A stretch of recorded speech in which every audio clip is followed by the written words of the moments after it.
Ketemu lagi pemirsa di channel Saham Profitku. Apa kabar kita semuanya? Semoga pemirsa dalam kondisi sehat dan walafiat. Besar harapan kami, video ini akan mempersatukan kita. Kita sama-sama mendapatkan kemajuan, mendapatkan pemahaman penting tentang pasar modal, khususnya di persahaman. Nah, Bapak dan Ibu pemirsa semuanya, saya berharap peran serta dari pemirsa untuk memberikan subscribe, untuk men-share video ini ke rekan-rekan yang lain, memberikan like, dan terpenting juga memberikan komentar agar terjadi komunikasi dua arah. Nah, sekali lagi disclaimer on ya, ini bukan ajakan membeli, juga bukan ajakan menjual, saya hanya memberikan edukasi supaya kita punya pemahaman sama, pemahaman yang benar tentang ilmu bandarmologi. Nah, emiten yang kami bahas hari ini adalah emiten cyber. Bagi mereka yang beraliran bandarmologi, fundamental tidak lagi menjadi dominan.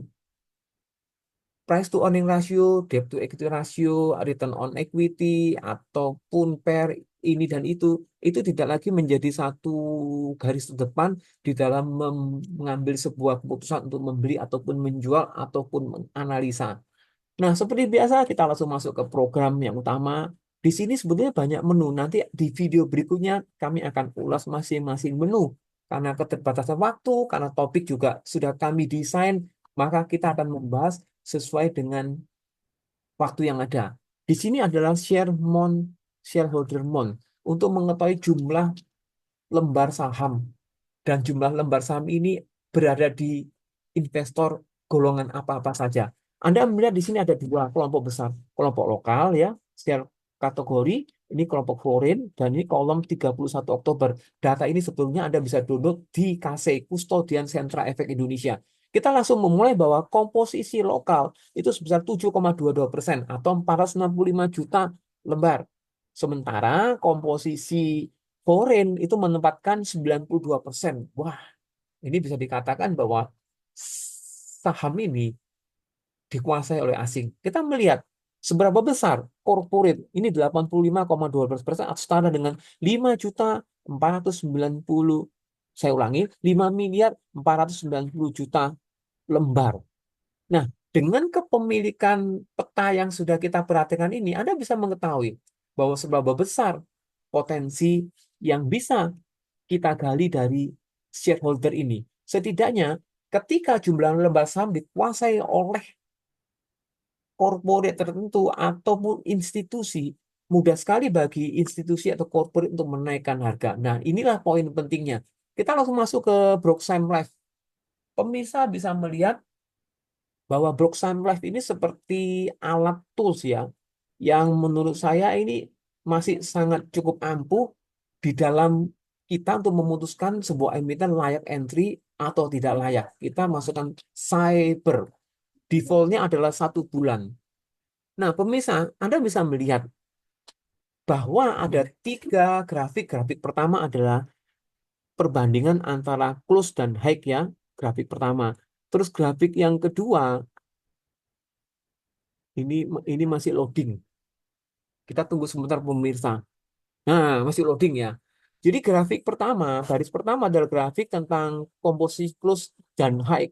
Grafik kedua yang menjadi perhatian kita tentang peta jumlah HK dan jumlah haki. Nah, sebelumnya Anda tahu ya, HK adalah hajar kanan.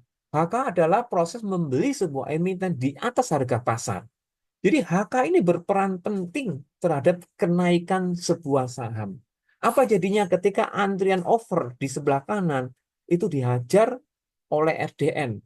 Pasti antrian overnya akan habis dan harga akan cenderung naik. Nah, demikian juga dengan haki yang disimbolkan dengan warna merah.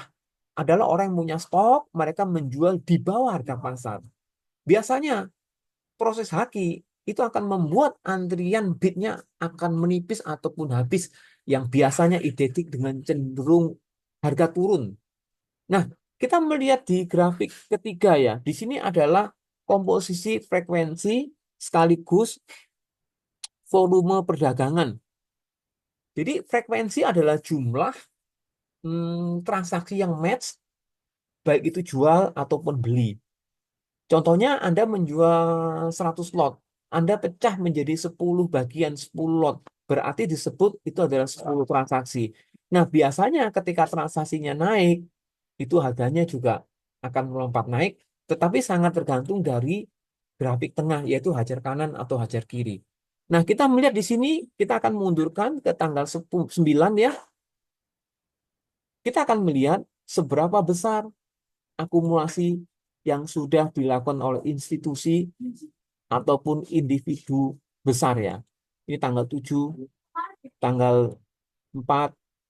Nah, nah, kita di sini akan membesarkan ya.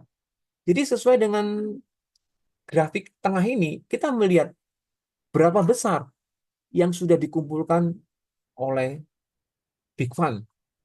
Kalau dari tabel ini terlihat sebanyak 3 juta lot. Itu kalau dikalikan lembar ya, itu setara dengan 30 juta, 300 juta lembar. Atau valuasi yang terkumpul adalah 93 miliar. Ini adalah angka yang menarik dan angka yang besar.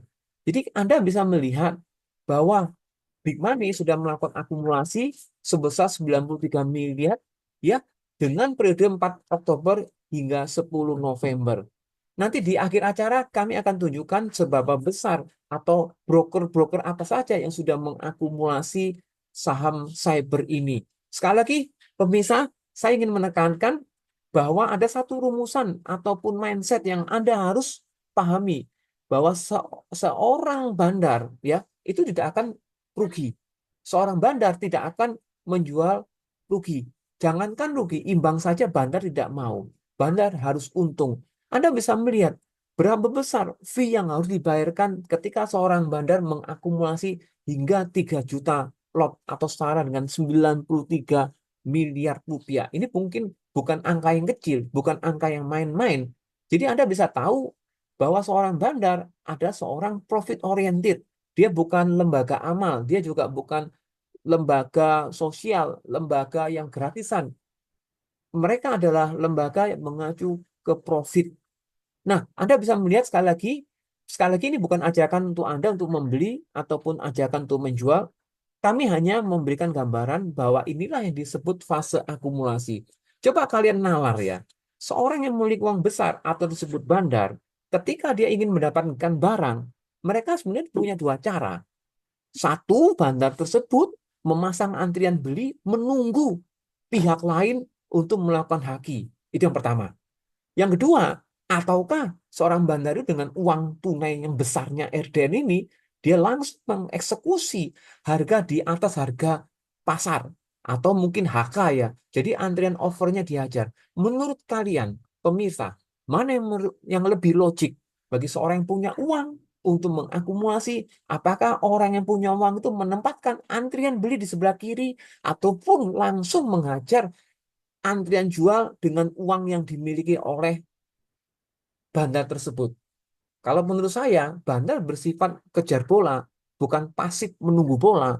Jadi yang paling lazim, bandar tidak melakukan akumulasi melalui antri beli. Karena sifat antri beli itu adalah mempertebal bid. Kalau bid tebal, harga akan naik. Bagaimana akan dinaikkan? Sedangkan stok bandar belum memiliki. Jadi alasan yang paling tepat adalah bandar melakukan satu hajar kanan untuk mendapatkan stok dalam proses akumulasi. Nah, kita akan melihat dari emiten cyber seberapa besar yang sudah diakumulasi baik itu lot ataupun valuasi rupiah. Anda bisa lihat ada video yang mungkin ya cukup menarik.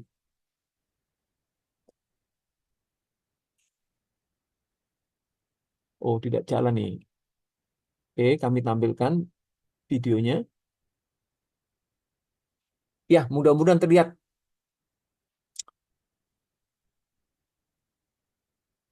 Nah, grafik ini memberikan gambaran bahwa broker aset melakukan satu akumulasi HK ya. Ini HK sebesar ya, ini Anda bisa melihat 22.000 lot, 22 juta maksudnya. Lalu disusul oleh RX, Anda bisa melihat hingga 8 November. Nah, ini adalah akumulasi secara lot di emiten cyber. Nah, berikutnya secara valuasi rupiah, kita akan melihat juga di sini ya.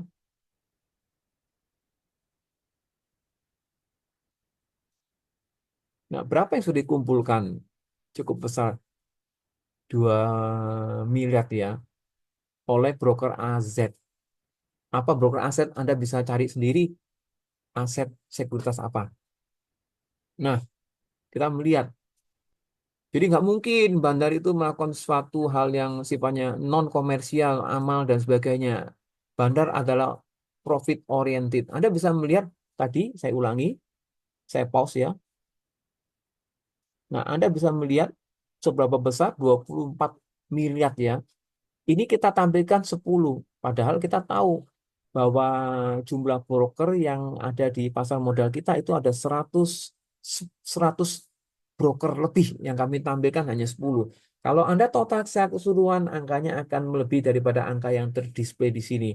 Nah, sekali lagi pemirsa, Bapak dan Ibu, saya berharap kajian ini adalah kajian yang bisa membantu Anda memahami bagaimana pola perilaku seorang bandar dalam mengakumulasi sebuah atau beberapa emiten. Besar harapan kami bahwa di hari besok, hari pertama di pasar modal, kita semua mendapatkan berkah dari keuntungan pemahaman yang sudah kami sajikan. Nah, kami ucapkan terima kasih. Sampai bertemu di channel berikutnya dan salam dari channel Saham Profitku.